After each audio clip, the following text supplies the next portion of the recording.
Retire ചെയ്യുന്ന ജില്ലയിലെ police ഉദ്യോഗസ്ഥരുടെ യാത്രയയപ്പും കുടുംബസംഗമവും കാഞ്ഞങ്ങാട്ട് വെച്ച് നടന്നു. Nileshwaram police inspector K Muraleedharan ഉദ്ഘാടനം ചെയ്തു. This news sponsored by Manual Silks, Mega Mall, Main Road, Kanyangad. Also at Kannur, Irati and Pattambi.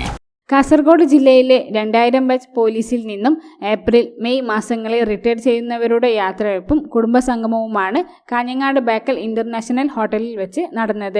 Nileshwaram police inspector K Muraleedharan കുടുംബസംഗമം ഉദ്ഘാടനം ചെയ്തു. തുടർന്ന് റിട്ടയർ ചെയ്യുന്ന വേണുഗോപാൽ, വൈവി രമേശൻ, ലക്ഷ്മണൻ എന്നിവർക്കുള്ള ഉപഹാര വിതരണവും നിർവഹിച്ചു. മരണം എന്നതുപോലെ തന്നെ നമ്മൾ സർക്കാർ സർവീസിൽ കയറിയാൽ നമ്മൾ ഒരു ദിനം നമ്മുടെ ആ വൃത്തം അല്ലെ ആ സർക്കിൾ നമ്മൾ പൂർത്തിയാക്കുന്നതോടുകൂടി നമ്മൾ ഇതിൽ നിന്നും പോയേ മതിയാവും. ഏതാണ്ട് ഒരു ട്രെയിൻ യാത്ര പോലെ നമ്മൾ എവിടെ നിന്നോ കയറി നമ്മുടെ ലക്ഷ്യസ്ഥാനത്തിലേക്ക് എത്തുമ്പോൾ നമ്മൾ ഇറങ്ങിയേ പറ്റും.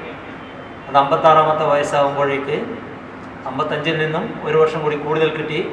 അങ്ങനെ 56-ാമത്തെ വർഷമാകുമ്പോഴേക്ക് നമ്മളത് നമ്മുടെ സ്റ്റോപ്പ് എത്തുന്നതോടുകൂടി നമ്മൾ ഇറങ്ങിയേ പറ്റൂ.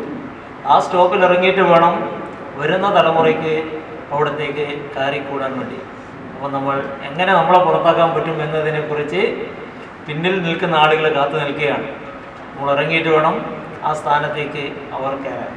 യോഗത്തിൽ രതീശൻ അധ്യക്ഷനായി. വിനയൻ, അജയൻ, ബിജു ജോർജ് എന്നിവർ സംസാരിച്ചു. ചടങ്ങിൽ മഹേന്ദ്രൻ സ്വാഗതവും ജഗദീശ്വരൻ നന്ദിയും പറഞ്ഞു. തുടർന്ന് കുടുംബാംഗങ്ങളുടെ വിവിധ കലാപരിപാടികളും അരങ്ങേറി. News bureau, Kanhangad.